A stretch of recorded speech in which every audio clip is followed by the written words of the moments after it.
Welcome in to another edition of Take 10. Today's Friday, August the 16th, 2024. And Bob, I'll tell you what, Mike Johnson, it seems like we've seen this dance a whole bunch of times in the past year. Another spending bill. What's going to happen as September 30th is the date? Well, I'll give him credit. He can tap dance better than the last few speakers that we've had. Here's something I think that the listeners need to be very aware of. There are normally anywhere from 11 to 12 to 13 appropriation bills. They combine agencies, Health and Human Service with the EPA, with labor, whatever. They'll combine agencies. And each bill is specific to maybe one or two or three or four different areas. Now, traditionally, for example, when I was there in 1995, when we started the contract with America and the fact we wanted to balance budget, that was our mantra. We went through all of these. We, the House, the Senate, Democrats, Republicans, you could do amendments. Chuck, we could have tons of amendments. You went line by line practically, and that's how you did a budget. For the last 20 some years, whenever a member of Congress says we passed the budget, they didn't. They quit doing this. Maybe a couple of times they'd pass 3 or 4 bills they have this year, but they quit doing the 13, 12 appropriation bill process. And they do what's called a CR, continuing resolution. CR is easy. Here's what you spent last year. Here's what we're going to spend this year. Add a little bit for defense. The Republicans salivate. Add a little bit for domestic spending. The Democrats salivate, and you punt down the field. That's a congressional resolution, a continuing resolution, CR. And now Johnson's talking about doing a CR, which actually is making the conservatives happy. It'll take it to March. Why are they happy? Because they couldn't get what they wanted in these appropriation bills. So they are actually, the conservatives, sacrificing the process for the hopes that next year we'll have more seats, we'll have more conservatives, we'll have more power. I view what they're doing as anti-conservative because it allows the $35 trillion clock right now to tick as we speak. That's what they're doing in D.C. How come when everybody runs, these people running for Congress in the next few months, how come when they run, they always run on fiscal conservativity? But you've told us in the past, we haven't even attempted to balance a budget. And we've had Democrats in charge of President, Senate, and House. We've had Republicans in charge, President, Senate, and House, and every other iteration in between. How come no one ever calls them out on this? Well, I watched Newt Gingrich, when he was speaker, get in people's faces. When the Democrats would do these motions that make us vote every 15 minutes so it would ruin our day, we wouldn't get anything done. Newt would bring in cots and he'd say, for the older members, you're going to sleep here. And we would vote 2, 3, 4, 5 in the morning. Newt said, we'll go 7 days. I don't care. We're going to balance this budget. And that's what we did. We shut down the government. Clinton blinked. We both blinked, and we got a compromise on a budget and 4 more balanced budgets. 1998, my campaign ads, Chuck, said that I have been part of passing a budget, the first balanced budget in generations. It was true. Now, later on, after 9/11 and a war and a second war, that started to go out the window because they went to the continuing resolution process. No budgets, no hammering it out, not doing your job, just a continuing resolution of spending. Then Obama came in, raised the spending. Trump raised the spending. Trump raised the spending more than Biden, but Biden did a good job. He got to where 50% where Trump was. They all raised the spending. The presidents and the House and the Senate and the Democrats and the Republicans. They really don't run. They run on fiscal in the sense of, I'm going to chop the Department of Education. I'm going to close this down. Look what I'm going to do. They don't run on budgets. And frankly, I'm not sure people ever confront their members of Congress of, why aren't you balancing the budget? Not at 35 trillion, they're not. I think that's the key. And we know next year, FY25, $1 trillion in debt services, meaning we're spending $1 trillion on interest. We're not paying any principal on that $1 trillion. Because we have the interest payment on the deficit. Yes, exactly right. Bob, Joe Biden, who has obviously stepped down, more and more reports are coming out from Newsmax and other agencies about Nancy Pelosi essentially threatened him, saying, if you don't step down, I'm going to go public and talk about you needing to step down. Now he's kind of being this, we call it a long goodbye. You got the Brooks and Dunn song. It's this big long goodbye. What are we to make of this? Is this part of the negotiation between Pelosi and maybe Obama, whoever else was behind helping him come to this conclusion? Was this part of the negotiation? Well, I think it was, in the sense that they're saying, look, Joe, because, Pelosi, of all people, even though he was VP for Obama, Pelosi's known him forever. They served 30 years together. You serve at an institution. So did Schumer. You serve with somebody that long, in particular Pelosi, and you know them well. I mean, you're friends with them. You know them. You know their family. You know how they think. You can hug each other, you can cuss each other, it's two human beings interacting. And Pelosi had that upper hand of anybody in this process.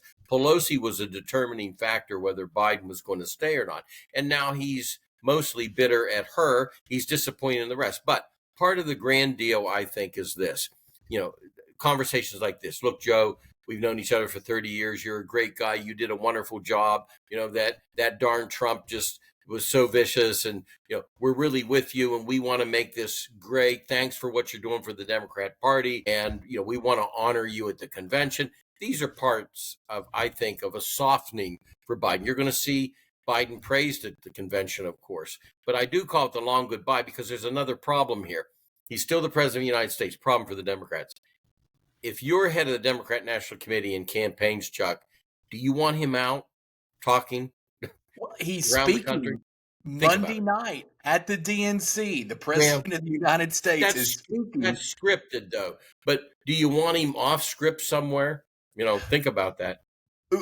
Well, to be fair, no one since Kamala Harris has taken over, no one's been off script yet. That's true.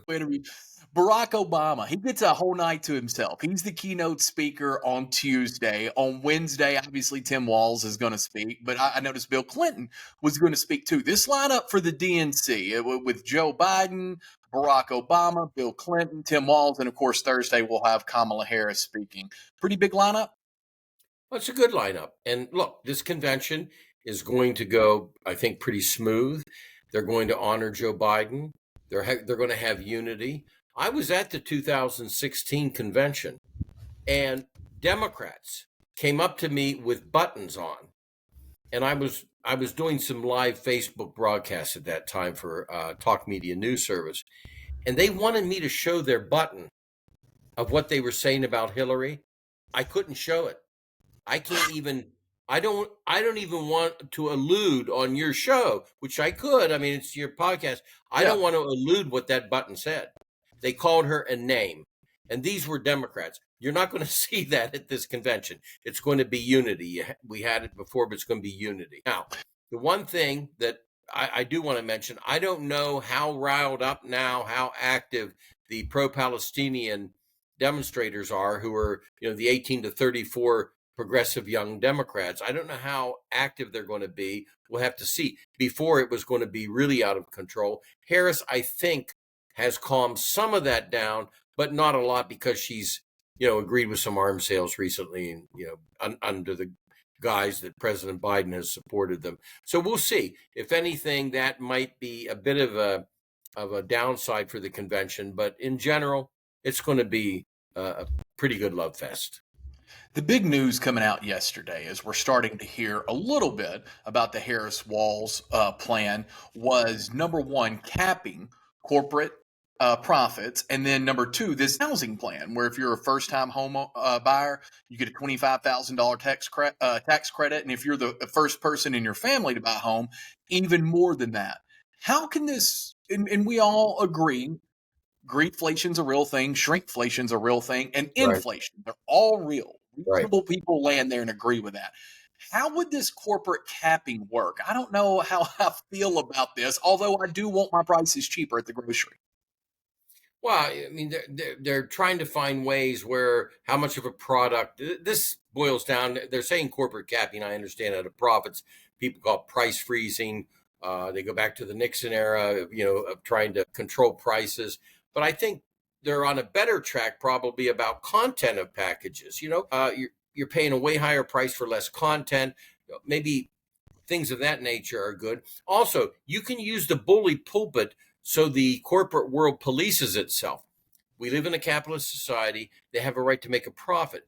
But when things are high in our country and inflation and gas prices, et cetera, and you see golden parachutes getting bigger and you see bonuses getting bigger, and one individual paid $30 million for a bonus, it makes a sour taste in a lot of working people's minds. This isn't a Democrat or Republican issue. So they can talk about capping. I still think they're on a better track to talk about, the price versus the product and what are you getting for it. Other things that they're going to go over today, by the way, have to have details. I looked at the housing plan. I chaired the housing subcommittee. My ranking Democrat member was Maxine Waters. People say, how did you ever get along with Maxine? I was just asked that in Vermont about 10 minutes ago. I got along great. We did the American Dream down payment. We did a $5,000 down payment. It was George Bush's bill. Maxine helped carry the bill with me. Now, reason I bring that up, there's a $25,000 down payment credit in Harris's plan. Number one, that's a lot of money. In down payments, you do usually 10%, right? And it depends. And if you're FHA, I mean, there's all differences. But 25,000, is that paid back? Is that built into a payback, built into the interest rate? There's a lot of unknown things. The other thing is, of course, she is placing in there criteria that if your parents didn't own a house, you get a down payment. Please, I'm going to be penalized because my father didn't have enough money to buy a house, or he did have enough money that he saved to buy a house. When I saw that, I thought, okay, there's a lot of details in this. I don't think her plan is going to be much of a starter. I'm not sure. But by the way, I love housing. I worked on the housing subcommittee as chairman. I did personally house flipping in the last 6 years. But I'm sitting here thinking, okay, what does that do for inflation? Well, the good news is, Bob, we're only $34.5 trillion in debt. 35. The clock's, as you spoke. It's already rolled over. Former U.S. Congressman from Ohio, Bob Ney. Thank you, sir. This has been Take 10. Thank you.